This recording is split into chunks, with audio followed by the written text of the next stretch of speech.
حضرت عیسیٰ علیہ السلام کی دوبارہ آمد کا تعلق ہے، اس کے ضمن میں قرآن مجید میں جو نص قطعی ہے، وہ نص قطعی یہ ہے اِنَّهُ لَعِلْمٌ لِلسَّاعَةِ فَلَا تَمْتَرُنَّ بِهَا۔ حضرت عیسیٰ کا ذکر ہوا ہے سورہ جاسیہ میں، اور وہاں فرمایا گیا ہے کہ یہ عیسیٰ کا دوبارہ آنا قیامت کی علامت ہوگا، یعنی کہ اب قیامت بالکل قریب آ گئی ہے۔ اِنَّهُ لَعِلْمٌ لِلسَّاعَةِ، علم حاصل ہوگا ان کی دوبارہ آمد پر کہ اب قیامت جو ہے وہ سر پر آ گئی ہے۔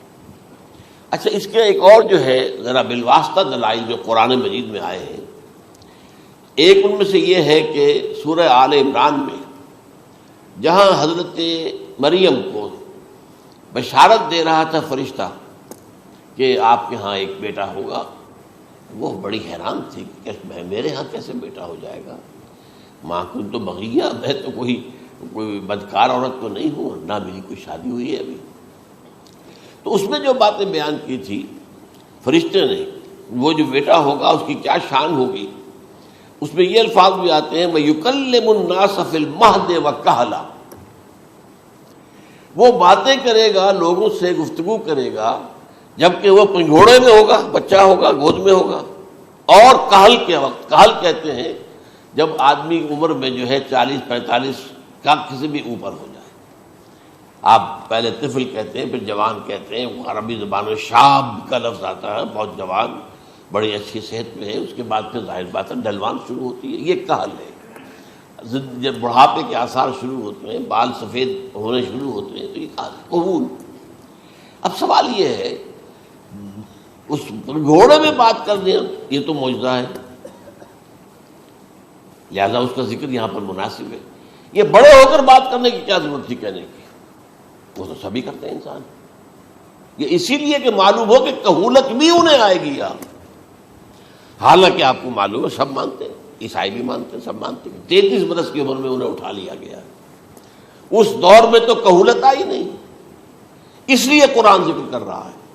اور یہ بات جو ہے دوسری مرتبہ آئی ہے، یہ سورہ المائدہ میں آیت نمبر 110 وَتُكَلِّمُ النَّاسَ فِي الْمَهْدِ وَكَهْلًا، صرف یہ ضمیر کا فرق ہے، وَيُكَلِّمُ النَّاسَ فِي الْمَهْدِ وَكَهْلًا اور وَتُكَلِّمُ النَّاسَ فِي الْمَهْدِ وَكَهْلًا، یہ ہے جب قیامت کے دن اللہ تعالیٰ حضرت عیسیٰ سے سوال کریں گے، اے عیسیٰ ابن مریم، کیا تم نے میری اجازت سے اور میری تائید سے یہ معجزے نہیں دکھائے، یہ معجزے نہیں دکھائے، میں نے تم پر یہ فضل نہیں کیا؟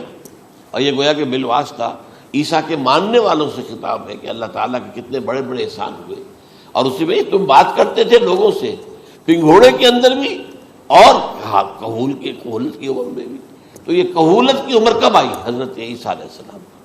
تو اس کے بغیر تو ممکن ہی نہیں ہے کہ وہ دوبارہ دنیا میں آئیں، پھر ان کے اوپر وہ عمر آئے اور اس عمر کے اندر بھی وہ بات کریں گے۔ تو یہ میرے نزدیک قرآن مجید کے اندر دلائل ہیں اس چیز کے کہ حضرت عیسیٰ علیہ السلام کی دوبارہ جو ہے آمد ہوگی۔ اب اس ضمن میں چاہتا ہوں کہ آج خاص طور پر جو الساعہ کی اور جو علامتیں قرآن میں آئی ہیں، یہ ضمنی مضمون ہو جائے گا، لیکن بہرحال یہ بھی ایک معلوماتی مضمون ہے کہ ایک تو یہ قیامت کی بڑی نشانیوں میں سے حضرت عیسیٰ کا دوبارہ آنا، اور کیا کیا جو ہے باتیں بیان ہوئی ہیں وہ ذرا غور سے سن لیجیے۔ پہلی بات میں نے ہلکا سا حوالہ دیا تھا، ہم تو ایک لفظ قیامت بولتے ہیں، وہ قیامت جو ہے اتنا ہمارے نزدیک جامع لفظ ہے کہ جس میں وہ بھی جو زلزلۃ الساعہ آئے گا وہ بھی ہے، پھر جو نفخ روح، نفخ ساق ہوگا وہ بھی ہے، لیکن قرآن مجید سے معلوم ہوتا ہے کہ یہ الساعہ ہے، وہ گھڑی جس دن کے یہاں قیامت برپا ہوگی، زلزلہ آئے گا، شدید ترین حالات آئیں گے، فوری طور پر تمام انسان مر نہیں جائیں گے۔ جو ہے اس کا نقشہ جو کھینچا گیا ہے، یا ایھا الناس اتقوا ربکم ان زلزلۃ الساعۃ شیء عظیم یوم ترونها تذہل کل مرضعۃ عما ارضعت وتضع کل ذات حمل حملها وتری الناس سکارى وما هم بسکارى ولکن عذاب اللہ شدید۔ اے لوگو ڈرو، اللہ کا تقوی اختیار کرو، اس لیے کہ قیامت کا زلزلہ بہت سخت سے ہے، بہت بارش ہے۔ ان زلزلۃ الساعۃ شیء عظیم، جب پہاڑ چل رہے ہوں گے اور جو ہے انسان جو ہیں گے وہ جس طرح پروانے ہوتے ہیں، پتنگے ہوتے ہیں، ایسے اڑ رہے ہوں گے انسان. اور اس میں یہ بھی حال ہوگا کہ لوگ جو ہے ہر جو دودھ پلانے والی ہے وہ اپنے بچے کو بھول جائے گی. ظاہر بات ہے کہ اپنی پڑی ہوئی ہے مصیبت. حالانکہ سب سے زیادہ محبوب ترین شے دنیا میں اس سے اونچی محبت نہیں ہو سکتی جو ماں کو اپنے دودھ پیتے بچے سے ہوتی ہے. انہیں بھول جائے. تذہب کل مرضعۃ عما ارضعت. اور تمہیں ایسا محسوس ہوگا کہ لوگ کسی نشے کی کیفیت میں ہیں، یعنی وہ بدحواش ہیں، وہ بدحواس ہو گئے، لیکن یہ کہ وما هم بسکارى، اور وہ مدہوش نہیں ہوں گے. ولکن عذاب اللہ شدید. تو یہ ہے زلزلۃ الساعہ، وہ ایک خاص وقت جو ہے، ایک خاص گھڑی جس میں کہ یہ ہونا ہے. اس کے علاوہ قرآن مجید میں القارعہ وما ادراک ما القارعہ یوم یکون الناس کالفراش المبثوث وتکون الجبال کالعہن المنفوش. اب یہ کیا ہے؟ یہ نقشہ قیامت. یہ الساعہ، القارعہ، الساعہ. اسی کے ساتھ قرآن میں آتا ہے الواقعہ، اذا وقعت الواقعۃ لیس لوقعتها کاذبہ. تو یہ خافضۃ رافضہ، یہ الفاظ سورہ واقعہ میں ہے. اسی طریقے سے اور جو الحاقہ، ما الحاقہ وما ادراک ما الحاقہ، یہ تمام جو الفاظ قرآن مجید میں آئے ہیں یہ آئے ہیں الساعہ کے لیے، قیامت کے لیے نہیں. قیامت میں بعد میں بتاؤں گا آپ کو. چنانچہ 3 نفخے ہیں جو قرآن سے ثابت. نفخ فی الصور، اور اس نفخ فی الصور کا یہ عالم ہوگا یوم ینفخ فی الصور ففزع من فی السماوات ومن فی الارض الا من شاء اللہ. جس دن پھونکا جائے گا سور میں، اور اس وقت صورتحال یہ ہو جائے گی کہ جو بھی آسمانوں میں ہے، زمین میں ہے، سخت پریشانی اور سخت پشیمانی اور ایک طرح کے مرعوبیت اور خائف ہو کر رہ جائیں گے، الا ان کے کہ جن کو اللہ چاہے. اس کے کوئی ملائکہ مقربین ہوں گے. من فی السماوات فی الارض ہے، اس کے ساتھ ہی یہ کہہ دیا گیا ہے. لیکن یہ باقی پورے لوگوں کے اوپر، پوری مخلوقات کے اوپر ایک جو ہے گھبراہٹ کی کیفیت طاری ہو جائے گی. تو یہ ہے پہلا فضا. دوسرا فضا کیا ہے؟ فضا صعق. صعق کہتے ہیں آدمی کا بے ہوش ہو جانا. یہ دوسری مرتبہ جب سور پھونکا جائے گا. وَنُفِخَ فِي الصُّورِ فَصَعِقَ مَن فِي السَّمَاوَاتِ وَمَن فِي الْأَرْضِ إِلَّا مَا شَاءَ اللَّهُ. یہ ہے کہ اس کے بعد وہ سب کے اوپر موت طاری ہو جائے گی. یہ دوسرے سور پھونکے جانے کے بعد. پھر ثُمَّ نُفِخَ فِيهِ أُخْرَى، پھر ایک مرتبہ اور سور پھونک ماری جائے گی. یہ تیسرا ہو رہا ہے. فَإِذَا هُمْ قِيَامٌ يَنظُرُونَ. تو اچانک سب کے سب کھڑے ہوں گے اللہ کی طرف دیکھتے ہوئے. اب یہ جو ہے یہ ہے یوم القیامہ. قام یقوم قیامتاً، کھڑا ہونا. کیونکہ اس دن یوم یقوم الناس لرب العالمین، جس دن کے تمام انسان جو ہے کھڑے ہو جائیں گے اپنے رب کے حضور میں، جس کا نقشہ کھینچا گیا ہے اذا دکت الارض دکا دکا وجاء ربک والملک صفا صفا. تو یہ سب کے سب انسان بھی جو ہے موجود ہوں گے، فرشتے صفے باندھے ہوئے ہوں گے، اور اللہ تعالیٰ جو ہے اپنے خاص عرش کے ساتھ یحمل عرشہ ثمانیہ، 8 فرشتے اس عرش کو اٹھائے ہوئے ہوں گے جبکہ یہ آسمان پھٹے گا اور اس روئے ارضی پر اللہ تعالیٰ کا نزول ہوگا. یہ جو ہے ہمارا یوم القیامہ یہاں ہے. یوم القیامہ ہی میں جو فیصلے ہونے یہاں ہونے. قصہ زمین برسر زمین، جو نیکیاں تم نے یہاں کمائی ہیں یا جو بدیاں تم نے یہاں جن کا ارتکاب کیا کا فیصلہ یہاں ہوگا. اس کے بعد واللہ عالم کچھ اور بھی چیزیں ہیں، لیکن یہ کہ وہ سب عام طور پر لوگوں کے علم میں نہیں ہے. میں نہیں چاہتا کہ خام خواہ کسی نئی بات سے کوئی جو ہے ذہنوں کے اندر کوئی ایک تشکیک پیدا ہو جائے، شبہات پیدا ہو جائے. لیکن یہ چیزیں جو میں نے آپ سرچ کی از قرآن ثابت ہے. اسی زمین پر اترنا ہے. وجاء ربک والملک صفا صفا، یہ سب کے سب آئیں گے. اور ملائکہ، اور اس کے علاوہ جو ہے دوسرے مقامات پر اس کا نقشہ کھینچا گیا ہے. سورۃ الحاقہ کے اندر ہے اللہ کا عرش جو ہے 8 فرشتے اٹھائے ہوئے نیچے اتریں گے. تو یہ تمام چیزیں قرآن مجید میں مذکور ہیں. اور یوم القیامہ یہی ہوگا، لیکن وہ ہے یوم القیامہ. ہم قیامت کہتے ہیں اس کو جس کو قرآن کہتا ہے الساعہ، الزلزلہ، الحاقہ، القارعہ، الواقعہ. یہ ہے در حقیقت جو پہلا معاملہ ہے کہ اس کے اندر جو ہے فضا ہو جائے. اب دیکھیے جو علامات قیامت احادیث میں آئی ہیں وہ میں آج آپ کو سنا رہا ہوں. ان کو دو حصوں میں تقسیم کیا جاتا ہے، علامات صغریٰ، علامات کبریٰ.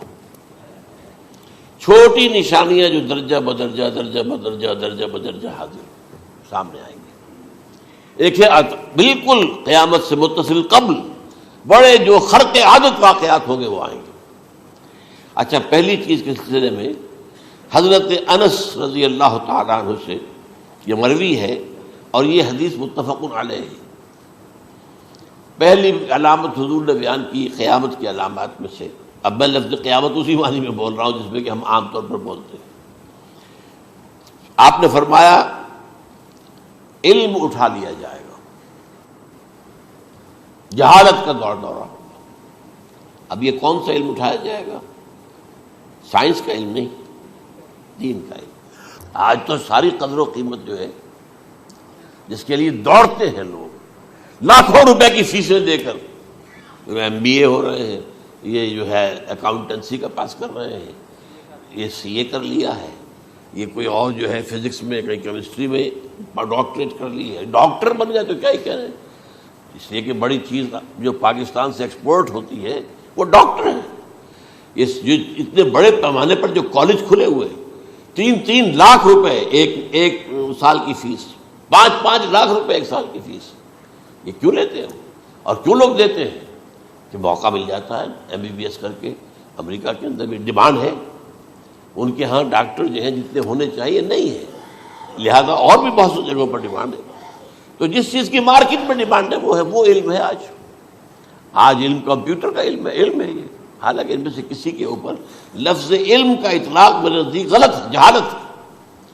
علم وہ ہے جو ذہن کو جلا دے، جو سوچ کو جلا دے، روشنی پیدا کرے، دماغی روشنی، وسعت دے، انسان کے فکر کو وسعت دے، اس کے ذہنی جو ہے جو افق ہے اس کو وسیع کرے. علم تو وہ ہے جو حقیقت کے کیا علم بھی اس سے عطا فرمائے. قرآن ہے، حدیث ہے، باقی اور چیزیں جو اس سلسلے میں آ سکتی ہیں وہ ہے کہ جو قرآن اور حدیث کی سمجھنے میں مومن ہوں اور زیادہ جو ہے اس کے تک فہم کو آسان کر دیں. لیکن یہ کہ فرمایا علم اٹھا لیا جائے گا، جہالت کو فروغ ہوگا. ظاہر بات ہے ایک ہی بات ہوئی ہے.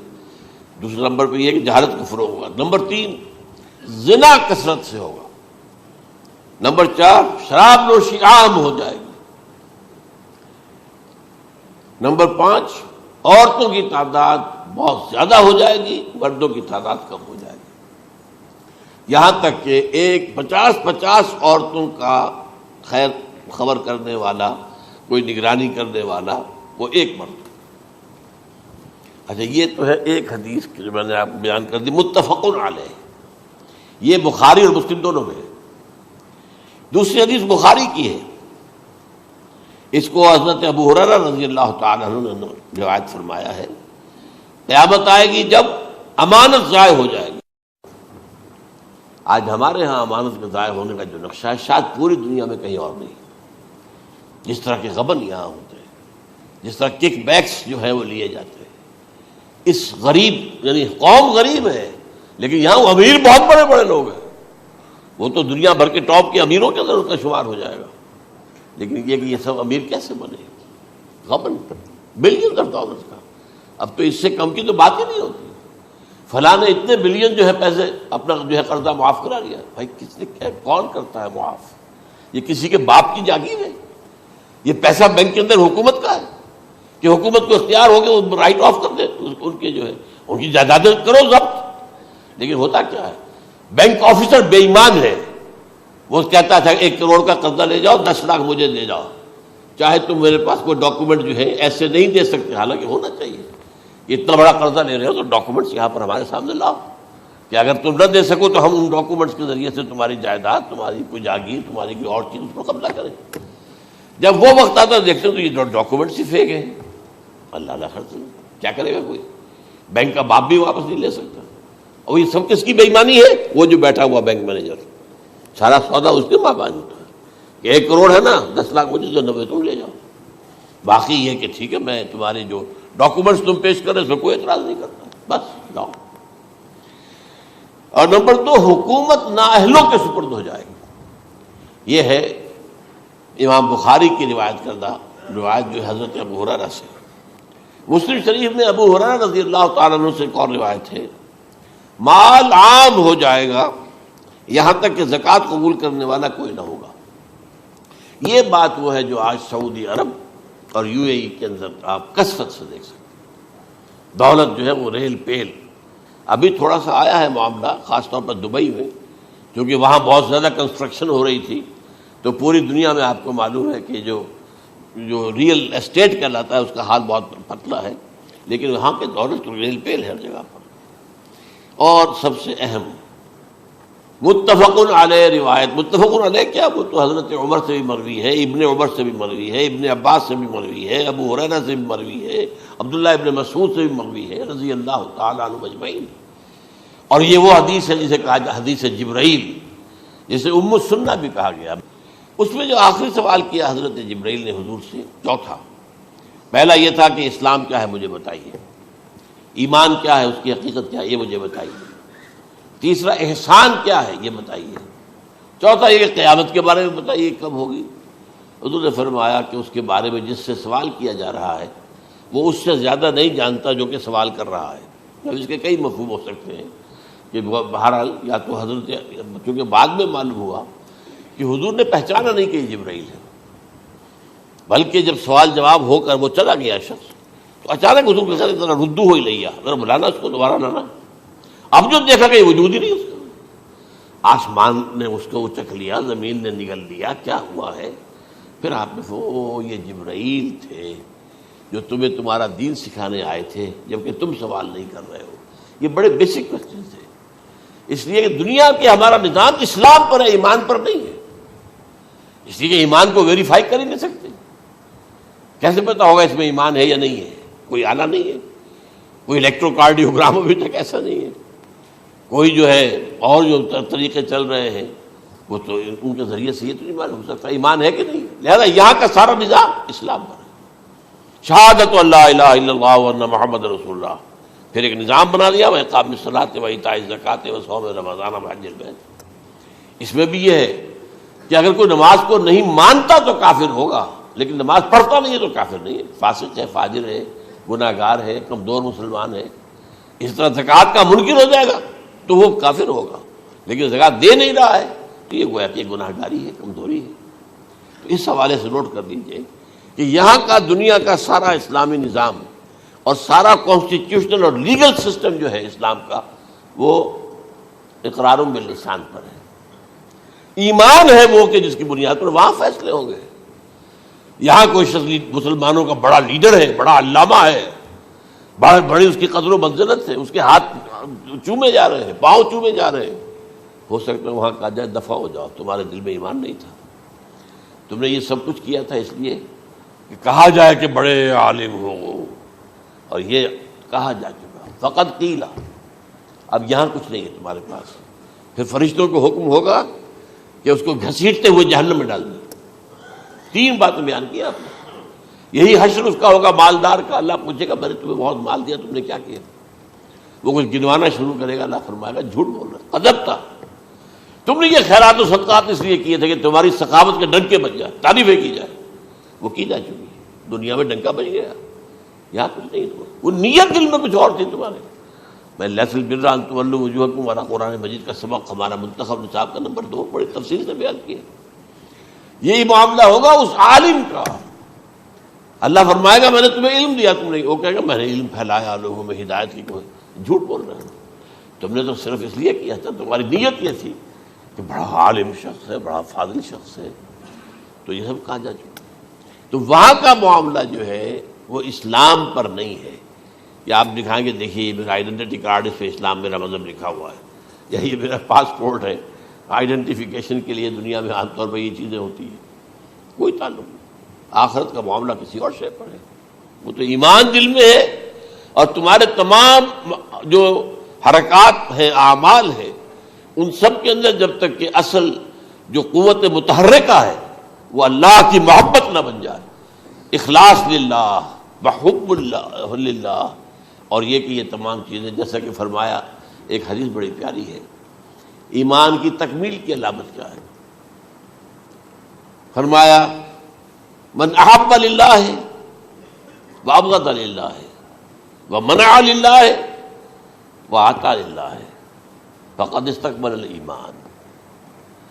جس شخص نے محبت جس سے بھی کی اللہ کے لیے کی، اپنے مفادات کے لیے نہیں، رشتہ داری کی بنیاد پر نہیں. محبت اوپر ہو جائے، رشتہ دار کا حق ہے دو، بیوی کے حقوق ہیں دو، لیکن محبت یہ اللہ کے لیے ہو کہ فلاں شخص سے مجھے محبت اللہ کے لیے. اور اگر نفرت رکھی تو اللہ کی وجہ سے رکھی، اس لیے رکھی کہ وہ اللہ کے دین سے دور ہے، وہ اللہ کے راستے پر نہیں آ رہا ہے، وہ فسق و فجور کی جو ہے زندگی کو آ رہا. اس میں بھی یہ ہے کہ یہ نہیں ہے تعلق قطع کر لو، تعلق قطع کرو گے تو تبلیغ اور اصلاح کا موقع کہاں رہے گا، لیکن دلی محبت نہیں ہوگی اس میں. تو اگر محبت ہے تو اللہ کے لیے، اور نفرت ہے تو اللہ کے لیے. اور کسی کو کچھ دیا ہے تو اس لیے کہ اللہ کا حکم ہے کہ دوں، اور کسی سے کچھ روکا ہے تو اس لیے کہ اللہ کا حکم ہے کہ روکوں، اس کو نہیں دینا ہے. فقد استکمل الایمان، تو اس شخص نے ایمان کی تکمیل کر لی. یہ ہے اصل جو ڈیسائیڈنگ فیکٹر ہے، وہ یہ ہے. اور اس ایمان کی پہلی علامت کیا ہے؟ کیسے معلوم ہو میرے اندر ایمان ہے؟ پہلی علامت سب سے کم تر درجے کا ایمان، اس میں فرمایا گیا اذا اساءت کا سیئۃ وحسنت کا حسنۃ فانت مومن. اگر کوئی اچھا کام کر کے خوشی ہو اور کوئی برا کام ہو جائے تو ملامت ہو، یہ کیا کر بیٹھا، یہ میں نے کیا کیا ہے، یہ مجھے نہیں کرنا چاہیے تھا. یہ اگر احساس ہے نیکی اور بدی کا تو تمہارے اندر ایمان ہے. یہ ایمان ہے ادنا درجے کا. اور وہ ایمان من احب للہ وابغض للہ واعطى للہ ومنع للہ فقد استکمل الایمان. اچھا، یہ جو متفق علیہ حدیث ہے جو حضرت جبرائیل کی ہے، اس میں پھر انہوں نے کہا کہ اچھا اگر آپ مجھے یہ کب ہوگی قیامت نہیں بتا سکتے تو اس کی کچھ علامتیں بتائیے. یہ بڑی عظیم تھا، کیونکہ یہ تو تمام احادیث کے اندر میں نے عرض کیا نا کہ سب سے زیادہ صحابہ سے منقول ہے. اور آپ نے فرمایا کہ جب لونڈی اپنی مالکہ کو جنے گی اور تم دیکھو گے کہ ننگے بدن ننگے پیر بھوکے ننگے بھیڑوں اور بکریوں کو چرانے والے اونچی سے اونچی عمارتیں بنانے میں ایک دوسرے کا مقابلہ کریں گے. اذا تلد الامۃ ربتها، کیا بانی ہے؟ یہ خاص الفاظ کیوں کہے گئے؟ اولاد والدین کے سامنے دب کر رہتی تھی، کبھی سینہ تان کر بات نہیں کرتے تھے. ٹھیک ہے، کوئی بات آپ مان نہیں سکتے، ابا جان یہ بات تو میں نہیں کر سکتا. یا فرض کیجئے کہ وہ آپ کو کسی نیکی سے روک رہے ہیں، کہ دینی کام سے روک رہے ہیں، ابا جان یہ تو میں نہیں کروں گا، یہ تو دین کا فرض ہے. یہ کہیں آپ، اور ڈٹ کر کہیں اور جمیں اس پر، لیکن یہ کہ کوئی سرکشی کا انداز نہ ہو. ایسا نہ ہو کہ اپنے جناب سینے کو تان کر کے کھڑے ہو جائے، میں نہیں کروں گا، یہ نہیں، یہ غلط ہو جائے. اچھا، اولاد میں بیٹی جو ہوتی تھی وہ زیادہ سبارڈینیٹ، سبمسیو، بات ماننے والی، کہیں بھی سر اونچا نہ کرنے والی. اور آخری دور میں کیا ہوگا؟ بیٹیوں سے مائیں ڈریں گی، انہیں ٹوک نہیں سکتی کسی بات پر، پتہ نہیں کیا بک دے، کیا بکواس کر دے. یہ تو ہمارے یہاں ہو گیا ہے. باہر کیا ہے؟ تو آپ یہ بھی نہیں پوچھ سکتے. آپ کی 13 برس کی لڑکی آئی ہے رات کو 1 بجے، نہیں پوچھ سکتے کہاں رہی ہو، یہ رات کہاں گزاری، پوچھ ہی نہیں سکتے. یہ پوچھنا بھی جرم ہے.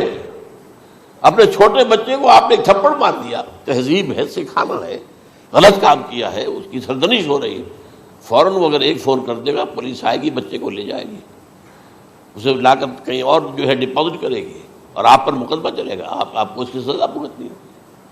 ظاہر بات ہے کہ پھر وہاں سرکشی کا کیا عالم ہوگا. پھر اولاد کہاں سر جھکائے گی، کس درجے میں جھکائے گی؟ اس کی تربیت عثمانی ہوئی نہیں. تو ان تلد الامۃ ربتها، گویا کہ بیٹی کے نزدیک ماں جو ہے وہ ایسی ہو جائے گی جیسے لونڈی.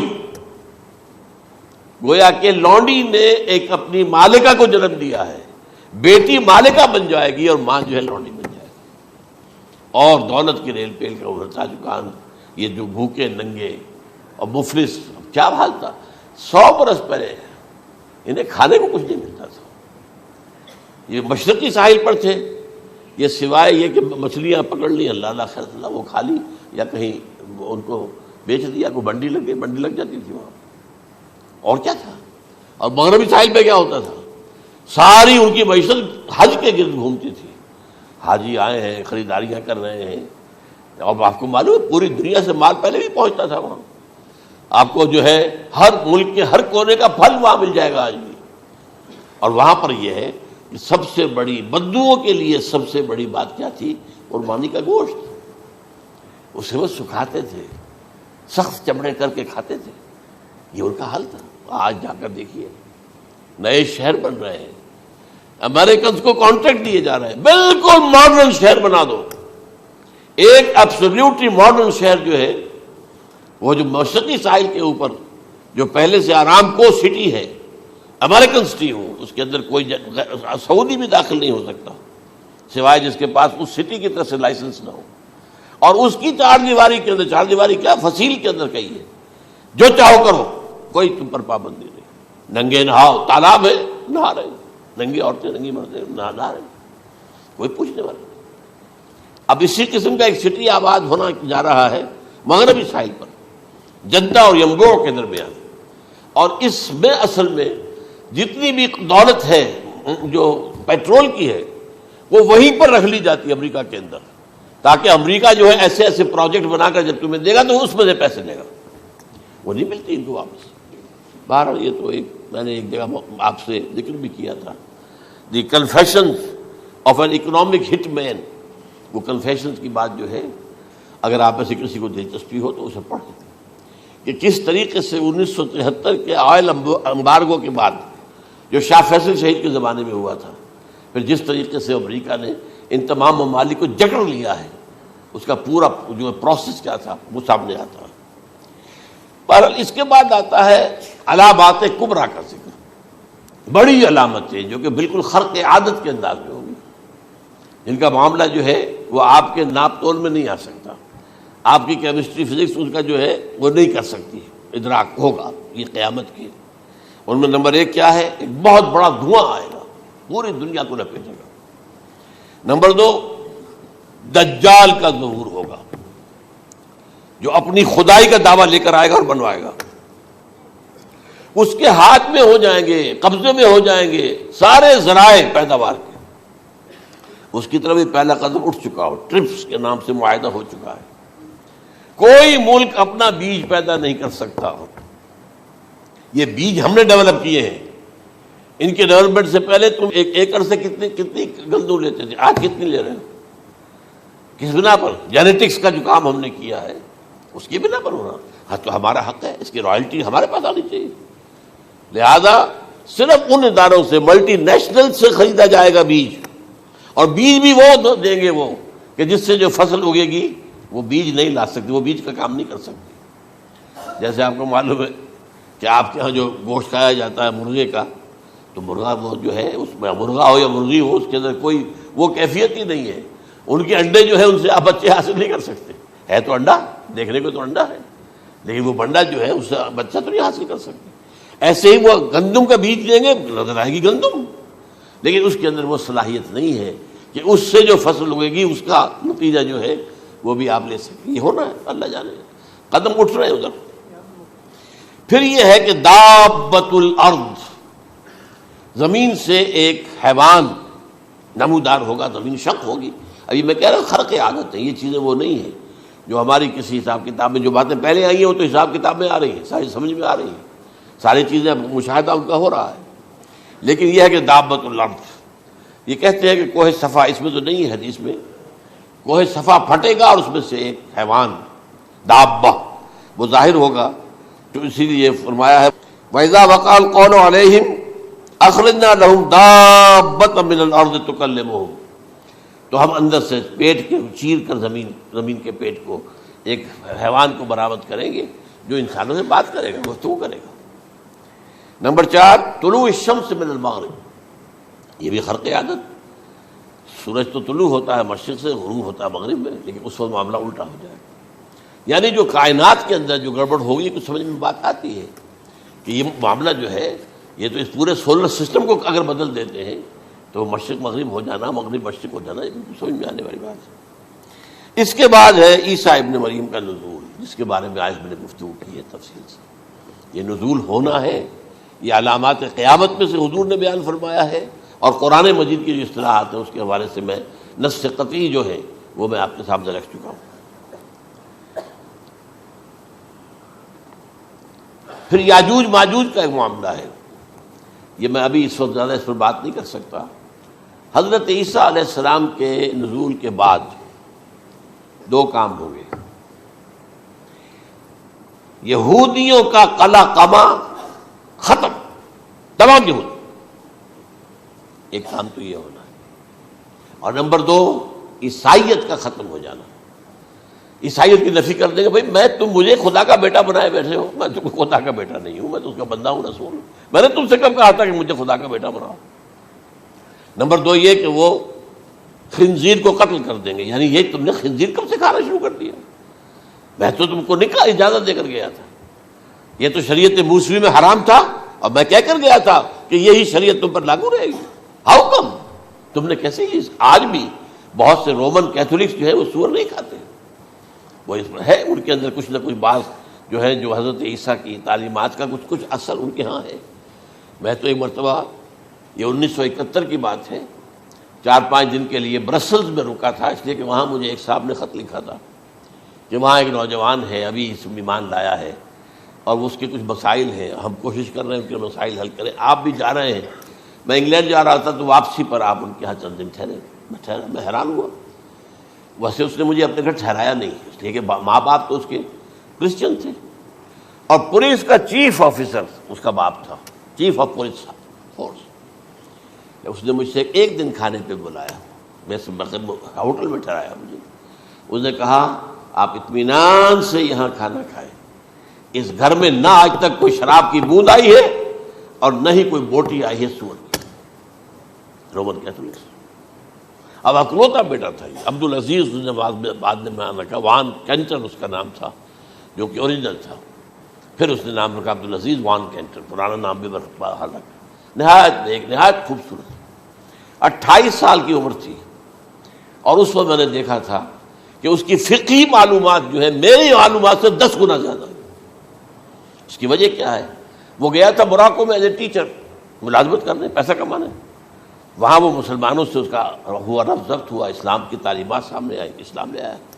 اب اکلوتا بیٹا ہے، اور ماں باپ جو ہے کرسچن کیتھولکس۔ جب وہاں سے واپس آیا تو پھر کہتے ہیں کہ ہمارے درمیان ایک معاہدہ ہے، وی آر لیونگ ٹوگیدر، لیکن یہ معاہدہ ہے ہم مذہب پہ بات نہیں کریں گے، بس باقی جو بھی ہے وہ ساتھ رہ رہے ہیں۔ لیکن میں حیران ہوا، مجھے معلوم نہیں تھا۔ اچھا، اس کے بعد اس نے جب اسلام کا فیصلہ کیا تو اس کے سامنے سوال آیا کون سی فقہ اختیار کروں؟ تو اس نے بڑی جو ہے تھورو اسٹڈی کی ہے تمام فقہوں کی، کمپیریٹو اسٹڈی، ان کو کرنے کے بعد پھر فائنل فیصلہ اس کا یہ تھا کہ حنبلی فقہ میں اختیار کروں۔ چاروں فقہوں میں سب سے لیٹسٹ حنبلی ہے، یعنی حنفی نمبر 1، پھر مالکی نمبر 2، پھر اس کے بعد شافعی نمبر 3، پھر یہ امام احمد ابن حنبل ہے۔ اور امام احمد ابن حنبل کے زمانے تک احادیث بہت بڑے پیمانے پر جمع ہو چکی تھی، جبکہ ابھی حضرت امام ابو حنیفہ کے زمانے میں کوئی اتنا زیادہ جو ہے حدیث کا بھی ذخیرہ نہیں بنا تھا۔ اسی پر تو لوگ حیران ہوتے ہیں کہ زیادہ حدیث امام ابو حنیفہ کے علم میں نہیں تھی، لیکن مجال ہے کہ ان کا کوئی فتویٰ جو ہے کتاب و حدیث کے، کتاب اور سنت کے خلاف ہو۔ اگرچہ انہوں نے صاف کہا کہ اگر تم پاؤ کوئی ایسی سچی حدیث، پختہ حدیث جو میری کسی رائے کے خلاف ہو تو میری رائے کو دیوار پر دے مارنا اور اس صحیح حدیث کی پیروی کرنا۔ لیکن ویسے اس کے بعد یہ کمال یہ ہے کہ بہت ہی کوئی شاذ معاملہ ہے کہ جس میں ان کا کوئی فتویٰ وہ کتاب و سنت کے منافی ہو یا سنت کے منافی ہو۔ کتاب پہ تو سوال پیدا نہیں ہوتا، کتاب تو ساری ان کے سامنے موجود تھی۔ اس کے بعد یہ ہے کہ یاجوج ماجوج، اصل میں بتا رہا تھا آپ کو کہ جب عیسائیت بھی ختم ہو گئی، یہود ویسے ختم ہو گئے، استیصال ہو گیا، جڑ کٹ گئی، اب عیسائیت گویا کہ اسلام میں ضم ہو گئی، عیسائیت مذہب ختم، یہودی خود ختم۔ اب یہ طاقت کتنی ہو جائے گی؟ تقریباً 2/3 دنیا آ گئی، تمام اب عیسائی 2 ارب کے قریب ہیں، 1 ارب 90 کروڑ ہوں گے، یا مسلمان بھی 1 کروڑ 50-60 لاکھ ہیں، دونوں کو جوڑ لیجیے کتنے ہو گئے؟ 6 ارب کل آبادی ہے۔ لیکن اس کے بعد آتا ہے یاجوج ماجوج کا خروج۔ یہ یاجوج ماجوج میرے نزدیک چائنا اور رشیا ہے، ان کی مجموعی طاقت اتنی ہوگی، اور یہ اس طرح آئیں گے ہر اونچائی پر سے اترتے ہوئے پھسلتے ہوئے، جیسے 1962 میں جب وار ہوئی تھی بٹوین چائنا اینڈ انڈیا 1962 میں، تو وہ اس وقت کا نقشہ مجھے آج بھی اخبارات میں پڑھتا تھا تو یاد، waves after waves of Chinese soldiers were coming down the slopes of Himalayas۔ یہ تو وہ ہے نا جن کی تعداد کا کوئی حساب نہیں ہے، اور رشیا اور یہ مل کر جو ہے، میرا اندازہ یہ ہے کہ جب پہلے ملحمۃ العظمیٰ ہوگی وہ عیسائیوں اور مسلمانوں کے درمیان، اس وقت یہ دونوں پاورز نیوٹرل رہیں گی، لیکن غالباً یہ بات طے کر لیں گی کہ ویپنز آف ورلڈ جو ہے ماس ڈسٹرکشن، یہ استعمال مت کرنا، اگر یہ ویپنز آف ماس ڈسٹرکشن استعمال کرو گے تو ہم میدان میں آ جائیں گے۔ اس میں وہ جنگ جب ہو چکے گی، پھر حضرت عیسیٰ کو فتح حاصل ہو جائے گی، اور پھر یہ کہ یہودیت ختم ہو جائے گی، عیسائیت بطور مذہب ختم ہو کر اسلام میں ضم ہو جائے گا، پھر وہ 40 برس کا عہد حکومت ہے حضرت عیسیٰ علیہ السلام۔ لیکن جب یہ فتح ہو جائے گی ان پر، اب یاجوج ماجوج آئیں گے، اور اتنی تعداد میں آئیں گے کہ بحیرہ طبریہ جو ہے اس کا سارا پانی پی جائیں گے۔ یہ تو اگر آپ کو کبھی اندازہ ہو، یا کوئی آپ جانیں ان لوگوں کو جو ان چینیوں سے واقف ہیں، وہ کہتے ہیں زمین پر ہلتی ہوئی کوئی چیزوں سے وہ چھوڑی چھوڑ کے کھا جائیں گے۔ جہاں وہ جاتے ہیں ایز اے لیبرر، وہاں کے جو سارے کتے ہیں ختم، ساری بلیاں ختم، ہر شے، وہ جو سانپ کھاتے ہیں، ہر چیز کھاتے ہیں، اور یہ تمام ایسٹرن کنٹریز کے اندر ہوتا ہے، بڑی ڈیلیشس ڈشز ہیں یہ سانپ وغیرہ وغیرہ، اور یہ جس طرح کھا جائے، پانی پیا ایک قطرہ نہیں رہے گا اس پر۔ تو پھر جو ہے اللہ تعالیٰ اس وقت جو ہے اس میں ایک ایسی بیماری پیدا کرے گا، یہ سب مر جائیں گے، یہ معجزے سے ہوگا۔ یعنی ان کے اوپر فتح جو ہے وہ عام لڑائی کے ذریعے سے نہیں ہوگی، بلکہ اس کے اوپر فتح جو ہوگی وہ اللہ تعالیٰ سے بوجھ، ایک بیماری پیدا ہوگی، سب مر جائیں گے، اور اس کے بعد اللہ تعالیٰ ایسے پرندے بھیجے گا بڑی لمبی لمبی گردنوں والے، وہ ان سب کو کھا جائیں گے، جیسے ہمارے ہاں گدھ ہوتے ہیں، وہ ان کو صاف کر دیں گے۔ ورنہ تو یہ ہے کہ پوری دنیا کے اندر جو بدبو اور جو پیدا ہوتا معاملہ اس سے، تو اس نوع انسانی کی بقا ممکن نہیں تھی۔ ان کے خاتمے کے بعد پھر یہ ہوگا کہ حکومت اسلامی جو ہے پوری دنیا میں حضرت مسیح علیہ السلام کی ہوگی، 45 برس وہ رہیں گے، اسی میں وہ کہلن بھی آ جائے گا، وہ فی المہد و کہلن جو میں نے شروع میں بیان کیا تھا، اسی میں پھر یہ ہے کہ وہ شادی بھی کریں گے، ان کی اولاد بھی ہوگی، اور پھر ان کا انتقال ہوگا تو حضرت حضور صلی اللہ علیہ وسلم کے حجرے میں، وہیں پر جہاں حضور اور ابو بکر اور عمر رضی اللہ تعالیٰ عنہم دفن ہیں، وہیں پہ ان کو دفن کیا جائے گا، اور قیامت کے دن حضور فرماتے ہیں کہ میں اور یہ تینوں ساتھ نکلیں گے۔ تو یہ ہے حالات و واقعات۔ بہرحال اس میں یہ ہے کہ یہ نوٹ کر لیجئے کہ جہاں تک ہمارے ہاں آج کل کا معاملہ ہے، میرے نزدیک میں یہ کہنے پر مجبور ہوں، جو رفع و نزول مسیح کو نہیں مانتا وہ کم سے کم منکر حدیث ضرور ہے، میں اس سے کم کا فتویٰ نہیں دے سکتا۔ اب یہ ہے کہ جو لوگ مہدی کو نہیں مانتے ان کا معاملہ میں مختلف سمجھتا ہوں، چند منٹ لے رہا ہوں آپ کے، اور اس لیے کہ ان کی حدیثیں صحیحین میں نہیں ہیں، بخاری مسلم میں نہیں، اور یہ کہ بہرحال ان کا معاملہ جو ہے وہ ایسا نہیں ہے حضرت عیسیٰ کا۔ حضرت عیسیٰ کے آنے کا جو کچھ ہوگا وہ تو میں نے آپ کے سامنے بیان کر دیا، لیکن یہ ہے کہ حضرت مہدی ہمارے نزدیک اس میں خرق عادت کوئی ہے ہی نہیں، جیسے ہر صدی کے مجدد ہوتے ہیں، آخری صدی کے مجدد وہ ہوں گے، اور میرے نزدیک یہی آخری صدی ہے، اور اسی میں حضرت مہدی کا ظہور ہو جانا۔ سعودی عرب میں کوئی خانہ جنگی ہوگی کسی بادشاہ کے انتقال پر، اور پھر اس وقت یہ ظاہر ہوں گے، اس وقت ملک کے حالات کو سنبھالنے کے لیے لوگ ان کو زبردستی نکالیں گے، چھپے ہوئے ہوں گے ایک گھر میں۔ یہ حضرت ام سلمہ رضی اللہ تعالی عنہ کی روایت ہے کہ ایک بادشاہ کے انتقال پر یہ خانہ جنگی ہو جائے گی، اور ایک شخص مدینے سے بھاگ کر مکے میں چھپ جائے گا۔ یہ تو ہے ان کے الفاظ، میں توجیہ کر رہا ہوں یہ، لوگ ان کی طرف دیکھ رہے ہوں گے کہ یہ جو وقت آیا ہے فتنے کا ہماری قوم پر، ہمارے ملک پر، تو ان کی شخصیت ایسی ہے کہ یہ بیچ میں آئیں، صلح صفائی کرائیں، اور وہ جو ہے اس ذمہ داری سے بچ کر بھاگیں گے اور جا کر مکے میں چھپ جائیں گے۔ پھر لوگ انہیں تلاش کر کے نکالیں گے اور زبردستی ان کے ہاتھ پر بیعت کریں گے، ورنہ وہ اتنے بڑے منصب کو۔ اور پھر یہ بھی ہے، ایک حدیث میں آتا ہے یصلحو فی لیلۃ واحدہ، ایک رات میں ان کی مکمل اصلاح کر دیں گے۔ یعنی اگر کوئی تھوڑا بہت نقص اور عیب کوئی ہوا بھی، کوئی کمی کوتاہی ہوئی بھی، تو اللہ تعالیٰ ایک رات میں اصلاح کروا دیں۔ لیکن ہمارے نزدیک اس قدر کوئی خرق عادت ہے ہی نہیں۔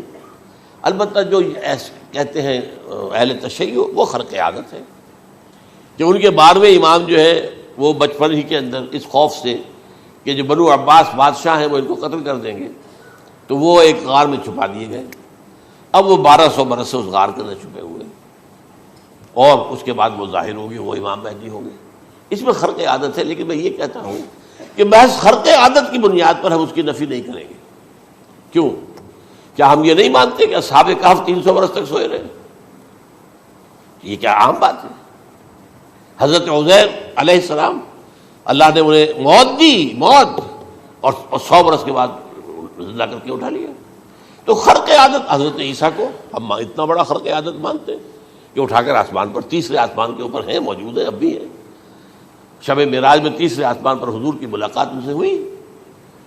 تو یہ خرق عادت کی بنیاد پر نفی نہیں ہم کرتے، ہو سکتا ہے، لیکن یہ کہ اس کے لیے ہمارے پاس کوئی دلیل نہیں، کوئی احادیث نہیں، کچھ نہیں، اس لیے ہم اس کو نہیں مانتے۔ البتہ خود وجود جو ہے حضرت مہدی کا، وہ کوئی عجیب بات نہیں ہے۔ وہ تو جیسے پہلے بھی آئے ہیں ہمارے مجددین، ایسے مجدد ہوں گے اور دین کو تازہ کر دیں گے۔ ایک صحیح اسلامی ریاست جو ہے وہ عرب میں قائم ہو جائے گی دوبارہ۔